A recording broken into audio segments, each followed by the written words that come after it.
Welcome to the first lesson of our course on solving, not selling.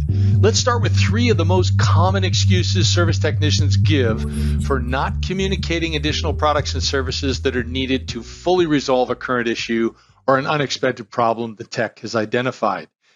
These 3 common excuses are fear, cost, and time. This lesson discusses the excuse of fear. One of our foundational beliefs is the primary responsibilities of service technicians are to solve problems in a reasonable amount of time at a fair price and in ways that eliminate the possibility the issues might happen again. However, fear convinces many service technicians to avoid explaining unexpected problems and costs to clients. Then the situation escalates into a major issue that costs a lot more money than if the solution had been implemented more quickly. This lesson discusses what some of these fears are and how to overcome them. Here's an example. Leslie's a service technician whose testing work just completed to resolve a client's issue. Also identified was a new problem. Leslie confirms the estimate that $2,500 of products plus $1,500 of hourly services are needed to make certain this new problem is resolved. This work would also improve the reliability and performance of other people's systems in the organization. However, Leslie is uncomfortable presenting something unexpected to the client, even though the solution resolves a current problem and prevents future issues. Unhealthy self-talk convinces Leslie not to propose a solution to the unexpected problem. The voice says that would be selling and you never want to be viewed as one of those fast-talking, untrustworthy sales vermin. However, that's not the real issue. Leslie has 2 primary fears. The first is the fear of rejection. The second is the fear of making mistakes. Both communicate the same lie, which is, you'll suffer if you try to solve this unexpected problem. It's better to protect yourself by saying nothing. This will keep you safe. Banning Leafshire talks about these 2 fears on page 73 of his recent book, The 3 Mile Walk. He explains that if we listen to our fears, the lie says we'll be protected, but we won't be.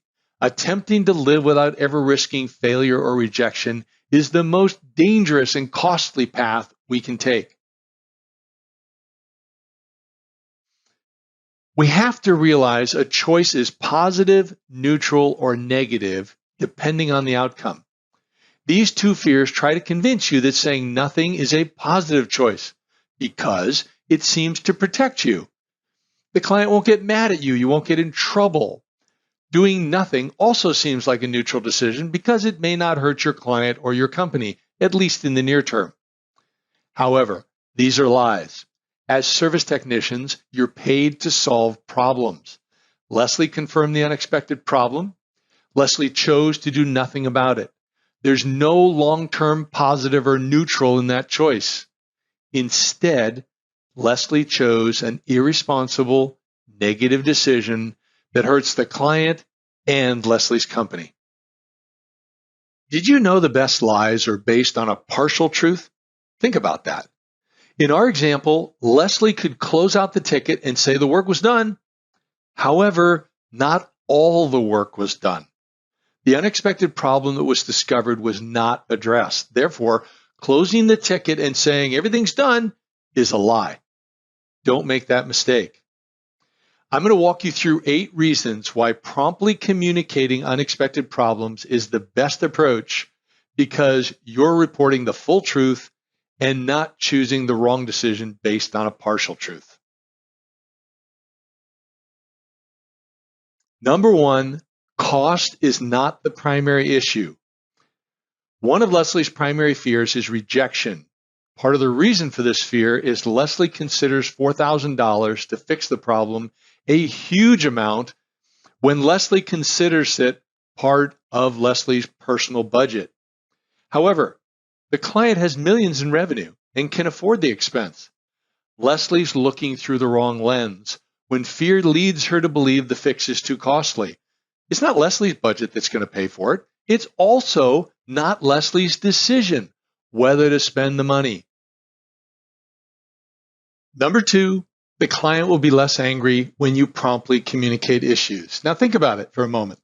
What's going to make them less angry? When you tell them of an unexpected problem and they get to decide whether to pay the cost to resolve it, or if you hide the issue and it blows up on them later. The answer is easy. Just like you, clients want to be informed. Number 3, clients want to decide. Clients want more than to be just informed of problems. They want to make the decisions, not you, unless you're going to do the work for free. And you're not going to work for free. You're going to bill them for a reasonable amount of work to fix problems. In some cases, it might be minor. You're going to do it for free, but that's rare. So you're going to bill the client.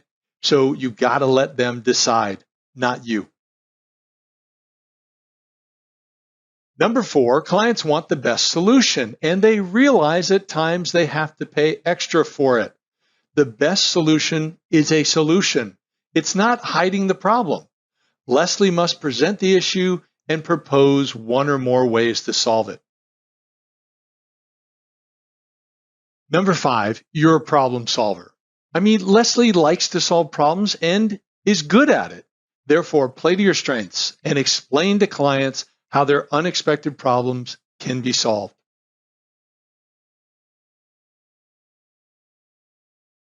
Number 6, do the right thing. Leslie must choose to do the right thing, which is to talk about the unexpected problem rather than hide it. This demonstrates good character and protects the client relationship. Number 7, serve your best.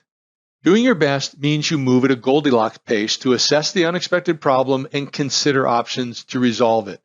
This means you don't go too slow or too fast. Then when you're ready, you always communicate to clients the best way you know to solve their problems. Number 8, bring the issue to closure. You started the situation because you're so awesome at what you do. You discovered an unknown problem. Nice work. The final reason to communicate issues promptly is so you can follow up and follow through to close out the problem by resolving it before it gets worse. You're a problem solver. Go for it all the way through the completion of the work, confirming the client is satisfied, documenting what you did, and entering your time. That's 8 reasons why you should promptly communicate all unexpected problems to clients. Let me close with one more, although, to be candid, it's framed a little bit negatively. The final reason is a service tech's greatest fear on the job should be an unhappy client. The only way to have happy clients is to keep them informed and do what you do best, which is solve problems. Therefore, say no to lies based on partial truths and the fears they cause. Instead, choose to be a person of good character and courage. Explain unexpected issues promptly, get the client's permission to fix them, and then solve the problems. Hey, it's what you love to do.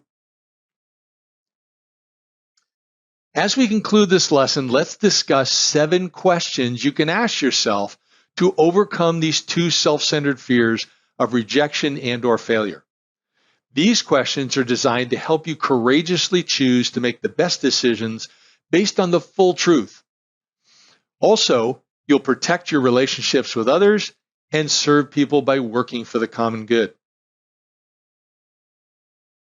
Number 1, do your recommendations solve a real problem?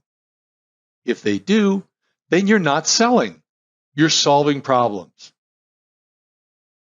Number 2, have you sincerely offered a general description and price range for what you believe is the best technical solution or up to 3 options that resolve the issue? 1 recommendation's fine if you're convinced it's the best value to meet the client's needs. When you suggest multiple options, be prepared to explain each solution along with its positives and negatives and why you feel one overall is best. Again, service technicians propose solutions to solve problems based on your expertise and understanding of the client's needs. There's no selling involved. Your client remains in control. They can decide to go with your recommendation or decline. Either way, you're doing the right thing by communicating the unexpected issue. Number 3, if you're suggesting multiple options, they should be at different price points. There should be a different value proposition for each. If so, the client will appreciate having options, but also they're going to want to understand the differences in simple language and which option you recommend as the best solution. You're coming alongside them as a trusted advisor to solve problems. You are not pushing a sale. Number 4, if you're uncertain what's the best solution, then what do you do? Well, one option is communicate to the client that you've identified an additional issue, but you need to research a cost-effective solution. Commit to a day and time when you'll provide your recommended solution. Then, escalate the need to somebody who can identify 1 to 3 options for the client to consider. Make certain that person knows your deadline that you've set with the client. Then, several hours or a day before your deadline, contact that team member to confirm they're going to provide their advice before the time you've got to get back to the client. If the team member who accepted your escalated issue misses your deadline, then contact the client on time to explain you're still investigating the issue and you'll be back to them shortly. Next, you do whatever is necessary to get an answer from your team and communicate it to the client within 1 day or ideally sooner. Number 5, what do you do when you know how to solve the problem you identified, but you're not certain how to price it, communicate it to the client, or need assistance in another way? Hey, this happens. It's reasonable. But you don't hide. You don't not communicate. One approach, don't immediately communicate anything to the client, but get your thoughts organized on what the problem is in your proposed solutions and communicate with a team member who manages your company's relationship with that client. Discuss the unexpected problem you identified with them, and then mutually agree on the best approach to communicate the issue to the client. Number 6, what happens if you do nothing about the unexpected issue you identified? For instance, let's say you don't recommend a solution because you're busy. Maybe you're afraid of making a mistake or afraid of having your advice rejected. The answer is simple if you know what you're doing as a service tech. The issue you identified is going to cause downtime, poor system performance, and/or lower productivity at your client. All these outcomes hurt the client and your company's relationship with them because you choose to remain silent about a potential issue. Therefore, your decision to do nothing is not a neutral or a positive decision. It's a negative decision that hurts everybody. Make a different decision. You've been hired to solve problems. Find a way to solve the problem. You can do it.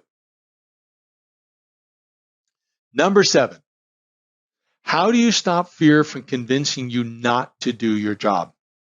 One effective approach is to remind yourself that you're a great problem solver. That's why you do what you do. It's meaningful to you and it's in the best interest of your clients. Plus, you're good at it. The main issue is how to present your ideas, not whether to present them. We're almost completed with the first lesson of this course on solving, not selling. We talked about how the fear of rejections and/or making mistakes can tempt us to violate our core beliefs and irresponsibly convince us not to solve problems we've expertly identified.